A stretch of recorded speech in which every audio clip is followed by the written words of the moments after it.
Hey hi this is Abhay and you are watching Filmi Vani YouTube channel.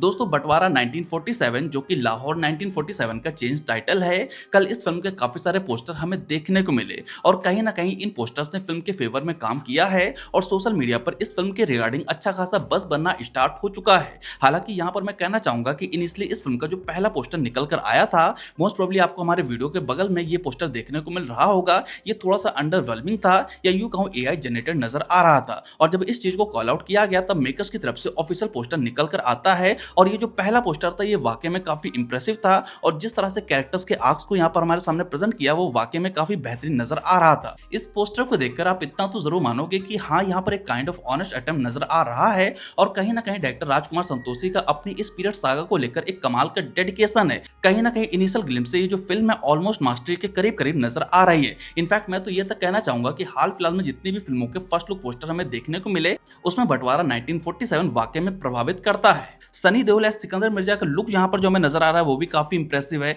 In fact Sunny Deol को कुछ नए तरीके से यहाँ पर प्रेजेंट किया गया, इस बार कुछ पगड़ी वगैरह नहीं है तो उन्हें इस तरह के रोल्स में देखना काफी इंटरेस्टिंग होगा।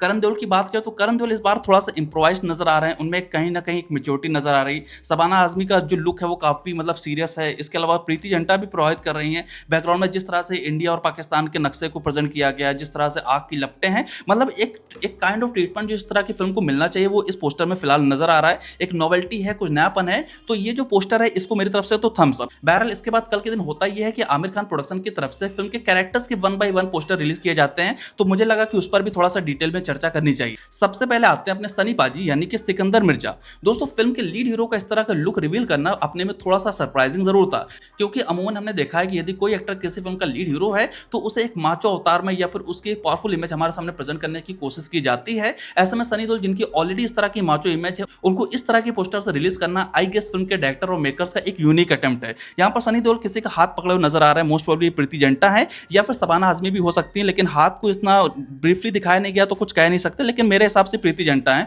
और जिस तरह से उनके हाथ को पकड़ते हुए सनी देओल रो रहे हैं वहां पर आप देखिए कमाल की इंटेंसिटी है। इनफैक्ट फिल्म के डायरेक्टर राजकुमार संतोषी जिन्होंने हमेशा सनी देओल के इमोशनल एलिमेंट पर फोकस किया है, फिर चाहे घायल की बात करें, घातक की बात करें, घातक का आपको वो सीन याद होगा जहां पर सनी देओल और अमरीश पुरी हॉस्पिटल में पिक्चराइज था, वहां पर आप देखिए कि सनी देओल के इमोशनल डेप्थ को राजकुमार संतोषी कितने बेहतरीन तरीके से निकाल कर लाए थे। और मुझे ऐसा लगता है कि बंटवारा 1947 में भी सनी देओल की इमोशनल आर्क बहुत अच्छे से निकल कर आने वाली है। इनफैक्ट आमिर खान या फिर राजकुमार संतोषी किसी की तरफ से तो ऑलरेडी कहा जा चुका है कि इस फिल्म में आपको सनी देओल की बेस्ट परफॉर्मेंस देखने को मिलेगी। पोस्टर डेफिनेटली काफी प्रभावित करता है, इंप्रेसिव है और इस पोस्टर को मेरी तरफ से थम्स अप। इसके बाद सेकंड पोस्टर जो निकल कर आता है वो अपने करण देओल का, और ये पहली फिल्म होने वाली है जहां पर सनी देओल और करण देओल एक साथ स्क्रीन शेयर करते हुए नजर आएंगे। और इन कंपेयर टू प्रीवियस फिल्म यानी कि करण देओल इससे पहले 2 फिल्मों में हमें देखने को मिले, एक थी पल पल दिल के पास जहां पर वो पूरी तरह से इमेच्योर नजर आ रहे थे और वेले में भी उनका कुछ खास काम हमें देखने को नहीं मिला था। लेकिन यहाँ पर जिस तरह से करण देओल का फर्स्ट पोस्टर निकल कर आया है वहां पर एक मेच्योर नजर आ रहे हैं, उनके सीरियसनेस नजर आ रही है, एंगर है, और मुझे ऐसा लगता है कि राजकुमार संतोषी करण देओल से भी कुछ अच्छा निकलवा के मानेंगे। और ये जो फिल्म है अगर करण देओल वाकई में यहाँ पर प्रभावित कर जाते हैं तो शायद से उनके आगे की जर्नी थोड़ी सी आसान हो जाए।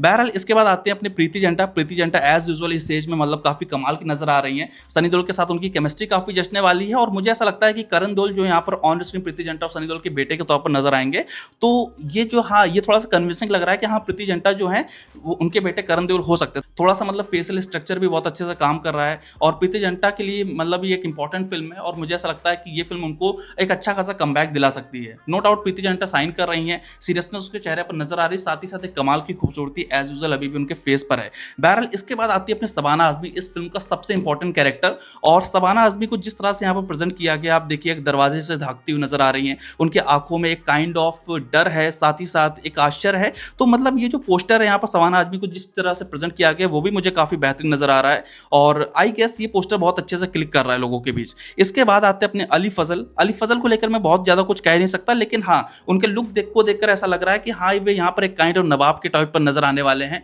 मे बी पाकिस्तान में इस तरह का रोल उनका होगा नवाब टाइप का, तो वहां पर वे रहेंगे। तो लेट्स सी कैसा होता है। ये लखनऊई नवाब होगा जो पाकिस्तान में जाके बसेगा, इसके बाद किस तरह से उसका डोमिनेंस होगा, ये सारी चीजें बहरहाल इस किरदार के आजू बाजू देखने को मिल सकती हैं। इसके बाद आता अपना मेरा फेवरेट कैरेक्टर और मेरा फेवरेट पोस्टर, और इसको लेकर मैं कहना चाहूंगा कि एक लंबे अरसे के बाद शायद से सनी देओल की फिल्म में आपको उनको टक्कर देने वाला विलन देखने को मिलेगा, and he is none other than अपने अभिमन्यु सिंह। आई गेस मैं नाम उनका सही ले रहा हूं।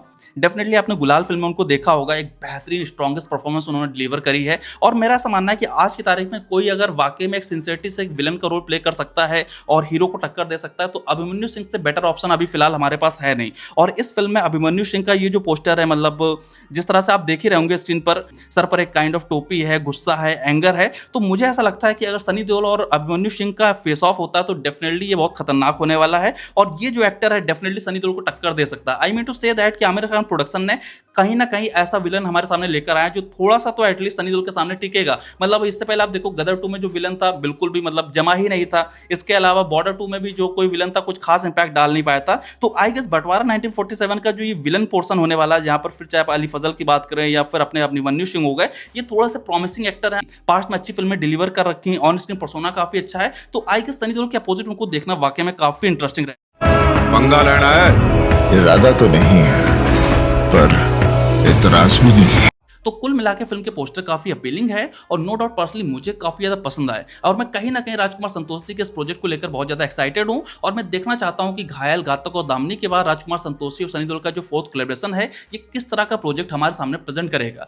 बहरहाल इससे पहले लाहौर 1947 या यूं कहूं बंटवारा 1947 पर हमने 1 या 2 वीडियो ऑलरेडी बताए, जहां पर हमने बताया कि फिल्म की स्टोरी क्या कुछ होने वाली है। अगर आपने नहीं देखा तो मैं आपको बता दूं, ये जो फिल्म है बंटवारा 1947 बेसिकली एक फेमस प्ले है जिसका नाम है जिसने लाहौर नहीं देखा वो जामिया नहीं, यानी कि जिसने लाहौर नहीं देखा वो समझो वो जन्मा है नहीं। इस प्ले के ऊपर ये फिल्म बेस्ड होने वाली है। फिल्म की कहानी बेसिकली इस तरह से होगी कि पार्टीशन के दौरान जब ऐसा होता है ना कि इंडियन मुस्लिम पाकिस्तान में जाते हैं और पाकिस्तान के जो हिंदू फैमिलीज होती है वो इंडिया में आते हैं, तो उसी के बैकड्रॉप में इस फिल्म को बनाया गया है। यहाँ पर देखने को मिलेगा कि सनी देओल एज अ सिकंदर मिर्जा अपनी हवेली को छोड़कर पाकिस्तान जाते हैं और वहां पर उनको जो हवेली अलॉट होती है, वहां पर पता चलता है कि एक जो बुढ़िया है जिस किरदार को शबाना आजमी प्ले करने वाली है, वो अपनी हवेली को छोड़कर गई ही नहीं। अब यहाँ पर जब सनी देओल की फैमिली वहां पर जाएगी और शबाना आजमी होगी, तो किस तरह का ड्रामा क्रिएट होगा, किस तरह का इमोशन निकल कर आएगा, बेसिकली यही सारी चीजें आपको इस फिल्म में देखने को मिलेगी। यानी कि सब्जेक्ट काफी सेंसिटिव है, इंडिया पाकिस्तान का एंगल है और ये बताया सा जा रहा है कि जो फिल्म में थोड़ा सा हार्ट हिटिंग होने वाली है। यानी कि अमूमन सनी देओल साहब की जो फिल्में रही हैं, गदर, बॉर्डर, वहां पर सनी देओल का एक आपको मतलब बहुत ही पावरफुल किरदार देखने को मिल रहा था, जहां पर सनी देओल लड़ते हुए नजर आ रहे थे पाकिस्तान के अगेंस्ट में। लेकिन इस बार क्या सनी देओल का जो किरदार है वो ऑलरेडी पाकिस्तान जा रहा है वहां पर रहने के लिए। यानी कि कहीं ना कहीं सनी देओल की जो ऑन स्क्रीन पर्सनैलिटी उससे थोड़ा सा तो कॉन्ट्राडिक्ट हो रहा है। लेकिन आप देखना इंटरेस्टिंग होगा कि सनी देओल ने अगर इस प्रोजेक्ट के लिए हामी भरा है तो उनके हिसाब से इस प्ले में कुछ बदलाव किए गए हैं या फिर किस तरह का फिल्म का फाइनल प्रोडक्ट निकल कर आता है, ये तो जब फिल्म रिलीज होगी तभी पता चलेगा। लेकिन यहाँ पर मैं आपको बताना चाहूंगा कि ये वही प्ले है जिसे पाकिस्तान तक में बैन करके रखा गया है और बैन करने की वजह ये थी कि वहां के लोगों का ऐसा मानना था कि ये जो प्ले है ये हिंदू और मुस्लिम यानी कि दोनों की एकता पर बढ़ावा दे रहा था। इसी के चलते इस प्ले को पाकिस्तान में बैन कर दिया गया था और अब इस पर फिल्म बनाई जा रही है, खासकर इस टाइम पीरियड में जहां पर भाईचारे की अगर कोई फिल्म बात कर रही है तो उसे पूरी तरह से रिजेक्ट कर दिया जा रहा है, बैकलैश उसको झेलना पड़ रहा है। ऐसे में अगर सनी देओल स्टार है, ये जो फिल्म है थोड़ा सा हिंदू मुस्लिम की एकता की बात करती है, थोड़ा सा चीजों को टोन डाउन करने की कोशिश करती है या फिर भाईचारा की बात करती है, तो मेरा ऐसा मानना है कि लोग इस चीज को कॉल आउट करेंगे। और खासकर फिल्म के हीरो सनी देओल जिनकी पास्ट में जो फिल्में रही हैं, फिर चाहे बॉर्डर हो, गदर हो, माँ तुझे सलाम हो, मतलब इस तरह की कई सारी फिल्में रही जहां पर सनी देओल ने पाकिस्तान को पूरी तरह से कॉल आउट किया है। तो अभी फिलहाल जिस तरह की फिल्में बन रही हैं वहां पर इस तरह के सब्जेक्ट को बिल्कुल भी सपोर्ट नहीं किया जा रहा और धुरंधर ने खासकर एक काइंड ऑफ स्टैंडर्ड सेट कर दिया है। अब अगर कोई ऐसी फिल्म आती है जो हिंदू मुस्लिम के एकता की बात करती है, इंडिया पाकिस्तान के भाईचारे को बढ़ाने की कोशिश करती है, तो मुझे ऐसा लगता है कि पब्लिक उस चीज को सपोर्ट तो नहीं करेगी। वहीं बात कर सनी देओल की, तो वो इटसेल्फ काफी इंटेलिजेंट है, समझदार हैं और वे अपनी ऑन स्क्रीन इमेज को बहुत अच्छे से समझते होंगे। तो आई गेस सनी देओल की पर्सनैलिटी को देखते हुए इस प्ले में कुछ जरूरी चेंजमेंट करे गए होंगे। बहरहाल इंतजार करते हैं बंटवारा 1947 का, जो कि आपको इस इंडिपेंडेंस वीकेंड में देखने को मिलेगी। तब देखते फिल्म का फाइनल प्रोडक्ट क्या निकल कर आता है। फिलहाल अगर बहुत ज्यादा यहाँ पर हिंदू मुस्लिम सेंटीमेंट को बराबर करने की कोशिश ना की गई हो तो मुझे ऐसा लगता है कि फिल्म जो है वर्क कर जाएगी। आमिर खान का प्रोडक्शन है और आमिर खान एक भाई स्क्रिप्ट के मास्टर हैं, मतलब उन्हें पता है कि कौन सी स्क्रिप्ट वर्क करेगी, कौन सी नहीं वर्क करेगी। इसके अलावा आपको बता दूं समीर रंजान की तरफ से कहा गया कि भाई साहब ये जो फिल्म है धुआंधार कमाई करने वाली है। इसके अलावा जावेद अख्तर साहब कह चुके हैं कि ये एक ऐसी फिल्म है जो मासेस में भी और क्लासेस में भी दोनों जगह बहुत अच्छे से वर्क करने वाली है। पर थोड़ा सा बस उसी चीज को लेकर डाउट है, अदरवाइज फिल्म की तरफ से जितना मटेरियल निकल कर आया है, फिल्म का जो बस बना है उसको लेकर मैं बहुत ज्यादा कॉन्फिडेंट हूँ। ए आर रहमान साहब का म्यूजिक है, राजकुमार संतोषी का डायरेक्शन है, सनी देओल है, इंडिया पाकिस्तान का एंगल है, ऊपर से काइंड ऑफ मास्टरी नजर आ रही है। तो कुल मिला के मतलब जिस तरह से अभी पोस्टर निकल कर आया तो एक मोमेंटम भी बना है। तो ये जो आप ये मान के चल सकते हैं कि भाई इस इंडिपेंडेंस इंडिपेंडेंस वीकेंड में फिल्म अच्छी खासी ओपनिंग तो लेगी, और अगर फिल्म का कंटेंट क्लिक कर जाता है तो आप मान के चलिए सनी देओल स्टार ये फिल्म 150 से 200 करोड़ का बिजनेस कर सकती है, और अगर इतना बिजनेस करेगी तो इसे एक सक्सेसफुल वेंचर के तौर पर गिना जाएगा। बहरहाल उम्मीदें तो काफी ज्यादा हैं, बस डर इसी बात का है कि कहीं जो फिल्म है सनी देओल की ऑन स्क्रीन इमेज जो है उससे क्लैश ना करे। अगर ऐसा नहीं होता तो डेफिनेटली फिल्म वर्क कर सकती है। बहरहाल ये आज का हमारा स्पेशल वीडियो। यदि आपको हमारा ये वीडियो पसंद आया हो तो प्लीज लाइक करें, कमेंट करें और इस चैनल को सब्सक्राइब करें। आपका बहुत बहुत धन्यवाद।